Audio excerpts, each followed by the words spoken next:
আমরা মুসলমান মরে গেলে মুসলমান ভাইরা টুপি পরে মিছিল করেন, হিন্দু মারা গেলে আরএসএসটা মিছিল করে, বৌদ্ধ মারা গেলে বৌদ্ধ ভিক্ষুরা মিছিল করে।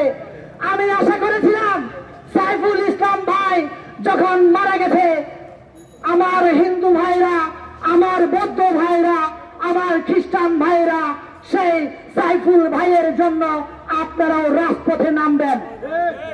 আমি খুব দুঃখিত হয়েছি, আপনাদেরকে আমি রাজপথে দেখিনি। আমি সেদিনেই খুশি হব যেদিন এক বৌদ্ধ ভিক্ষু মারা গেলে আমার মুসলমান ভাইরা রাজপথ কাঁপাবে, একজন মুসলমান মারা গেলে হিন্দু ভাইয়েরা রাজপথ কাঁপাবে।